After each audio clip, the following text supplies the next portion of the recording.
Buenos días, Iberoamérica. Hoy les voy a hablar del universo cinematográfico de terror que comenzó con la película de El Conjuro o Expediente Warren en España y que trata sobre las vidas de Ed y Lorraine Warren. ¿Son adaptaciones de historias verídicas? ¿De verdad existen los demonios? ¿Y qué es lo que las hizo tan exitosas? Si quieren conocer las respuestas a estas y otras tantas preguntas, los invito a quedarse hasta el final del video.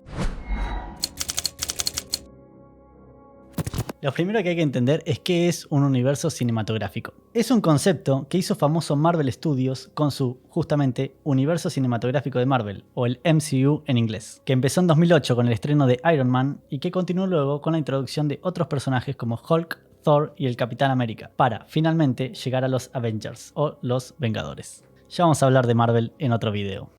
Cafecito.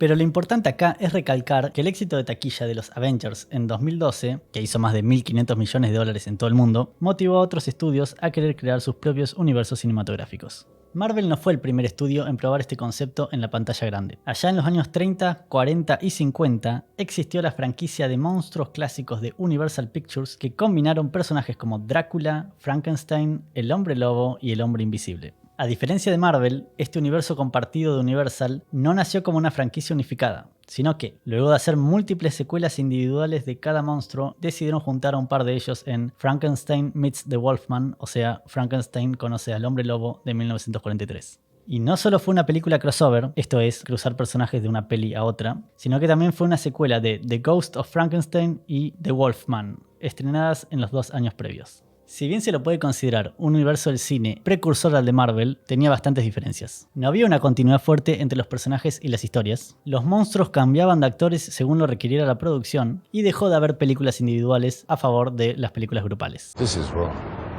This is all wrong.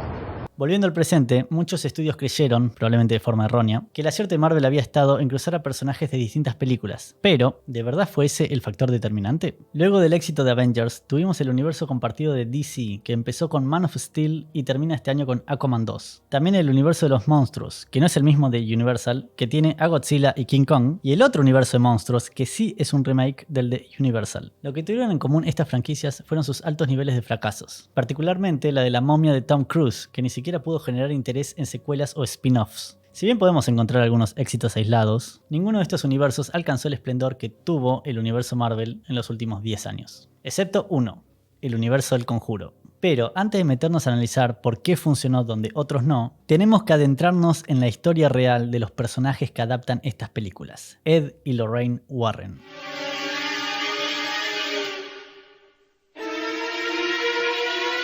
Antes de seguir, si están disfrutando el video hasta ahora, los invito a suscribirse y darle like al video. Para ustedes sería solo un clic y a mí me ayudaría un montón. Ahora sí, sigamos con el video. Edward Warren nació en 1926, unos 6 meses antes que su futura esposa Lorraine. Ambos pertenecían a la Iglesia Católica e hicieron de la religión la parte más importante de sus vidas. Ed, para los amigos, creció en una casa que él creía que estaba embrujada. Cuando era niño, Ed recordaba que las puertas se abrían por sí solas y extrañas luces comenzaban a formarse en su casa. Por su parte, Lorraine comenzó a notar que tenía habilidades clarividentes desde una edad temprana y recuerda haber visto el aura de las personas desde los 9 años, algo que consideraba normal. Claro que nada de todo esto es fácil de comprobar, pero ya hablaremos de eso más adelante. Ed ingresó a la marina cuando cumplió 17 años. Unos meses después, el barco en el que se encontraba chocó con un petrolero en el Atlántico Norte. Se desató un incendio y todos los hombres a bordo tuvieron que lanzarse al agua. Mientras Ed estaba en el agua helada, rezó por ayuda y pronto fue rescatado. Después de esa experiencia, regresó a su casa y le pidió matrimonio a Lorraine.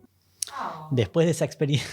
Ed Warren era un pintor de bellas artes. La pareja utilizaba sus habilidades de pintura como una forma de entrar en las casas que querían investigar. Conducían hasta las casas que ellos creían que estaban embrujadas y Ed las pintaba desde afuera. Luego, Lorraine les ofrecía la pintura a los propietarios como su boleto de entrada a la casa. Una vez entablada la conversación con el dueño, buscaban aprender más sobre la propiedad y los fenómenos paranormales que la acechaban. Con este proceso, comenzaron su carrera investigativa. Antes de que los Warren aceptaran un caso, lo primero que hacían era intentar explicar de forma lógica y con evidencia física. No le creían a cualquiera que dijera que estaba experimentando actividades paranormales. Una vez que Ed utilizaba cualquier recurso posible para encontrar una respuesta razonable, la pareja entraba en acción. En 1968, Ed y Lorraine entraron en contacto con una muñeca del tipo Raggedy Ann, que estaba poseída por un demonio. Esa muñeca se llamaba Annabelle.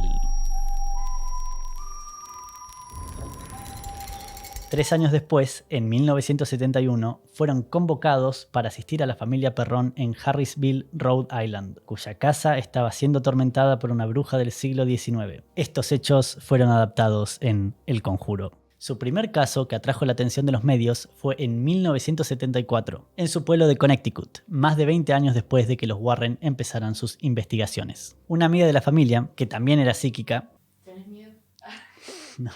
les informó sobre un poltergeist que estaba acechando una pareja del pueblo, Jerry y Laura Gooding. Sin embargo, su salto a la fama llegaría recién al año siguiente, con el notorio caso del horror en Amityville, compilado en un libro de 1977, y que fue adaptado en una larga serie de películas. Este asesinato fue referenciado al principio de El Conjuro 2, pero la película en realidad trata del caso que le siguió 2 años después, el poltergeist de Enfield, Inglaterra. Tras ellos siguieron en 1981 el juicio a Arnie Cheyenne Johnson, adaptado libremente en El Conjuro 3. ¿Chayanne?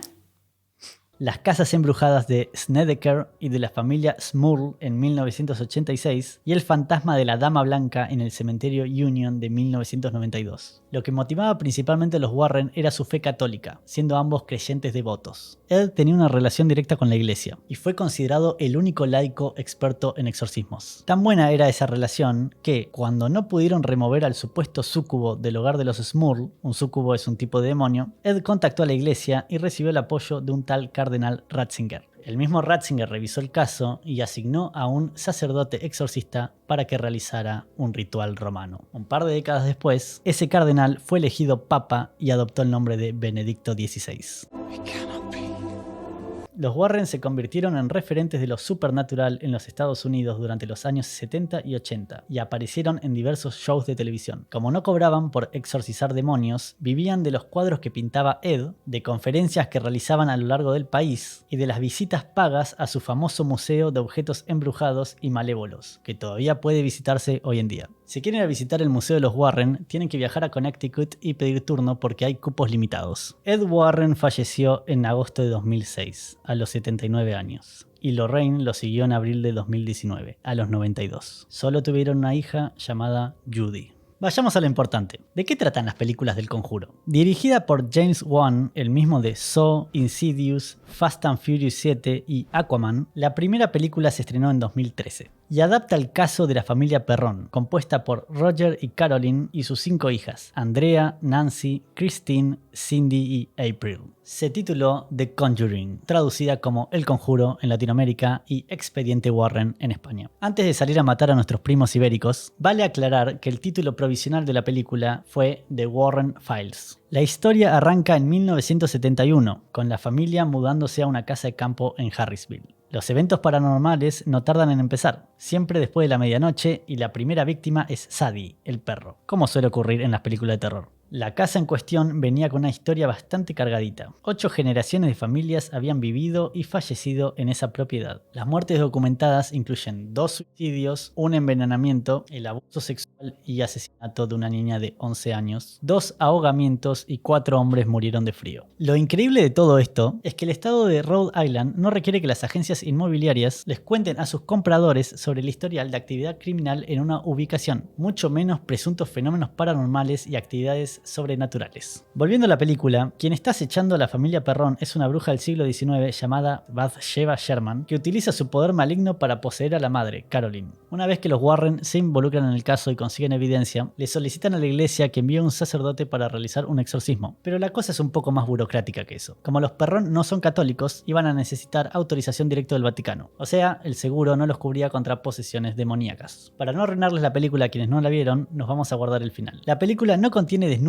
o escenas subidas de tono. Tiene muy poco lenguaje obsceno, la violencia es medida y sin sangre, hay poco alcohol y tabaco y, sin embargo, recibió una calificación R. Para quienes no sepan, la MPAA de Estados Unidos califica las películas con 5 categorías. G, todas las edades, PG puede contener material inapropiado para niños, PG-13 puede contener material inapropiado para menores de 13, R, los menores de 17 deben ir acompañados por un padre o un tutor, NC-17, prohibida para menores de 17 años. En el caso del Conjuro, la MPAA la calificó con la categoría R solamente por el factor terror. O sea, daba tanto miedo que no era recomendable para menores de 17 sin compañía de sus padres. Desde el primer día de rodaje, la producción contrató a un sacerdote para que bendijera el set, algo que se repitió con las siguientes películas de la saga, y que también ocurrió en ciertos cines de Filipinas luego de que varios espectadores reportaran una presencia negativa tras la función. A diferencia del final contado en la película, en la vida real los Perrón echaron a los Warren de su casa, luego de que no fueran capaces de ayudarlos con el problema. You asked me to what?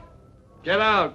En cualquier caso, la película fue un rotundo éxito, recaudando $137 millones en Norteamérica y 316 millones a nivel mundial, sobre un presupuesto de 20 millones. Eso llevó a la realización de una secuela en 2016, titulada The Conjuring 2, así la audiencia no se perdía. En Latinoamérica la tradujeron como El Conjuro 2 y a España llegó como Expediente Warren, el caso Enfield. La historia transcurre 6 años después de la primera parte y adapta el famoso caso del poltergeist de Enfield, Inglaterra. Una madre soltera y sus 4 hijos, 2 mujeres y 2 varones, son acechados por el espíritu de un anciano que toma la forma del Crooked Man, un personaje de una canción infantil inglesa y que en español se traduciría como El hombre torcido. Mientras tanto, Lorraine Warren empieza a tener visiones sobre una figura demoníaca que la atormenta con la forma de una monja. Estas dos tramas argumentales se conectan cuando los Warren viajan a Inglaterra para ayudar a la familia embrujada. El caso de Enfield es uno de los fenómenos supernaturales más documentados de la historia. Sin embargo, la película se toma varias libertades. Para empezar, Maurice Gross fue el principal investigador del evento, monitoreando a la familia durante más de un año. Los Warren se presentaron sin invitación y apenas se quedaron un par de días. Si bien Gross y su socio sostuvieron que había suficiente evidencia para considerar el aspecto sobrenatural, varios incidentes se consideraron orquestados por las propias niñas, como fotos trucadas, la grabación de una de ellas destrozando una cocina y la acusación de que la menor practicaba ventriloquía, o era la mayor. No me acuerdo. Los Warren sostuvieron que sí había un espíritu involucrado, pero, como dijo el escritor Ray Garton años después, si Lorraine Warren me dijera que el sol va a salir mañana, buscaría una segunda opinión. En cualquier caso, más allá de si los hechos adaptados ocurrieron o no, la película fue otro éxito para Warner y New Line Cinema. Recaudó un poco menos que su antecesora, con $102 millones en Norteamérica y 310 millones en la taquilla mundial, sobre un presupuesto de 40 millones. Eso nos lleva a la tercera parte, The Conjuring, The Devil Made Me Do It. Estrenada en 2021, a Latinoamérica llegó como El Conjuro 3, El Diablo me obligó a hacerlo. Y en España la titularon Expediente Warren, obligado por el demonio. James Wan, el director de las primeras 2 entregas, no regresó para la siguiente, reemplazado por Michael Chávez o Michael Chávez, que ya había dirigido La Maldición de la Llorona. La película adapta el caso verídico del juicio a Artie Cheyenne Johnson, que fue el primer juicio en el que un acusado de asesinato alegaba haber sido poseído por un demonio. Es la primera de la serie que no transcurre en una casa embrujada. La película se toma ciertas libertades con los acontecimientos, pero mantiene la premisa inicial. Una familia se muda a su nuevo hogar, David, el hijo menor, es poseído por un ente demoníaco, los Warren realizan un exorcismo y el demonio se transfiere a Artie, el novio de la hermana de David. Luego, Artie asesina a su arrendador en circunstancias difíciles de explicar y termina detenido. Al igual que en El Conjuro 2, esta película introduce un antagonista original que no tiene nada que ver con el caso real que están adaptando. No hubo ningún tótem ni ninguna ocultista que maquinara detrás de escena y los Warren nunca se enfrentaron con un rival humano. Por otro lado, el caso real de Artie Johnson fue más un proceso jurídico que una posesión demoníaca. La policía y la fiscalía argumentaron que el acusado estaba alcoholizado y que había discutido con su casero por un tema relacionado a su novia. La discusión se convirtió en pelea y Artie acuchilló a su víctima. El conductor de la ambulancia más tarde testificó que la novia de Artie dijo lo siguiente: papá, él no quiso hacerlo. Ya sabes cómo se pone cuando bebe alcohol. Durante el juicio, el juez rechazó el argumento de la defensa alegando posesión demoníaca, sosteniendo que sería imposible de probar, además de que sería irrelevante y poco científico autorizar testimonios apoyando esa postura. El jurado no tenía legalmente permitido considerar el argumento sobrenatural de la defensa, por lo que el abogado de Artie debió cambiar su estrategia. En vez del demonio, sostuvo que el acusado había actuado en defensa personal. Aún así, fue encontrado culpable y sentenciado a una una condena de 10 a 20 años de prisión, de los cuales sirvió 5. Esta tercera parte recaudó menos que sus antecesoras, pero eso se debió a la pandemia del virus oriental, ya que Warner decidió estrenarla en simultáneo en su plataforma de HBO Max. El Conjuro 3 hizo 65 millones en Norteamérica y 200 millones a nivel mundial, sobre un presupuesto de 40 millones. Con las películas del Conjuro, James Wan dijo que el objetivo era mantenerlas lo más cercanas posibles a la vida real y al cine de terror de los años 70. Con los spin-off, esto es, historias derivadas de la principal, la idea fue explorar otros subgéneros. Con el éxito que tuvo La Muñeca en la primera parte del Conjuro, en 2014 estrenaron Annabelle, que, además, fue la primera película en expandir este universo cinematográfico. A diferencia de las películas del Conjuro, esta historia de Annabelle es completamente original. Introducen una pareja, llamados Mia y John, en honor a los actores de El bebé de Rosemary, o La semilla del diablo en España, que están esperando a su primera hija. John le regala a Mia una muñeca de porcelana para empezar una colección, sin percatarse de que el juguete se veía horriblemente siniestro y de que, aparte de eso, estaba poseído. La mayor diferencia que tiene la película con la vida real es la muñeca en sí. Annabelle no era un juguete de porcelana, sino una muñeca de Raggedy Ann, que se traduciría como Ann la andrajosa o la harapienta. Tuvieron que cambiar el diseño por una cuestión de derechos y porque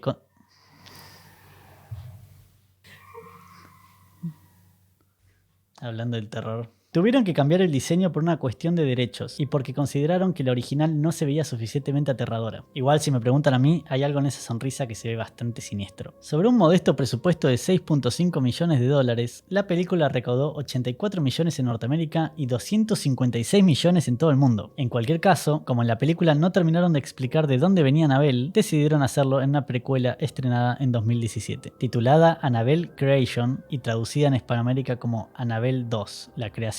La historia vuelve varios años al pasado y se centra en un hacedor de juguetes cuya hija muere en un accidente. Esa hija se llamaba Annabelle. Sus padres, devastados por la tragedia, consiguen transferir el espíritu de su hija a una muñeca, aunque lo que en realidad invocan es a un demonio. 12 años después, deciden abrir un orfanato en su casa, intentando enmendar sus pecados, y la cosa se desbarranca por completo a partir de que una huérfana deja libre a Annabelle. Es igual que la tercera esto. A diferencia de su predecesora, esta película conecta mejor con los hechos del universo del Conjuro, incluso referenciando sucesos que aparecerían recién al año siguiente con el estreno de La Monja. Por otro lado, la trama desarrollada en la película es completamente original. Poco o nada se sabe el verdadero origen de la muñeca real, aunque en algunas versiones sí se incluye el caso de una niña que murió atropellada. Los Warren se cruzaron con la muñeca cuando ésta llegó a las vidas de 2 estudiantes de enfermería, y los hechos involucran a Annabelle moviéndose del lugar y atacando al novio de una de ellas. Algo así como la versión de terror de Toy Story. Otros asocian la leyenda de Annabelle con la del siniestro muñeco vudú llamado Robert the Doll, de principios de 1900. Annabelle, la creación, terminó su recorrido en cines recaudando 102 millones en Norteamérica y 305 millones a nivel mundial, sobre un presupuesto de 15 millones de dólares. En 2019 llegó la tercera y última parte de esta trilogía, Annabelle Comes Home, traducida en Hispanoamérica como Annabelle 3 viene a casa y en España como Annabelle vuelve a casa. Esta película es un extraño caso de ser una intracuela o intercuela, ni precuela ni secuela. La historia toma lugar en un periodo de tiempo dentro de la narrativa de la primera película del Conjuro. Entre el momento en que los Warren se llevan a Annabelle y luego van a la casa embrujada de los Perrón, su hija vive esta pesadilla en el tiempo de una sola noche. Judy Warren es interpretada en esta ocasión por McKenna Grace, dado que la actriz original, Sterling Jerrins, había crecido demasiado en los 6 años previos. La trama gira en torno a Judy Warren, su niñera y una amiga de esta, que, por designios de su personaje, libera a Annabelle. Otra vez. Luego, la muñeca despierta a todos los demonios del Museo de los Warren, liberando un verdadero festival de horrores. En un punto, sería como la versión de terror de Home Alone, Mi pobre angelito para los latinos, y Una noche en el museo. Incrementando el presupuesto a 27 millones de dólares, la película recaudó 74 millones en Norteamérica y 230 millones a nivel mundial. Con el éxito del Conjuro 2 y la presencia de la monja en esa película, los productores decidieron seguir el camino del dinero en 2018 y producir también un spin-off de ese demonio. Here we go. Money.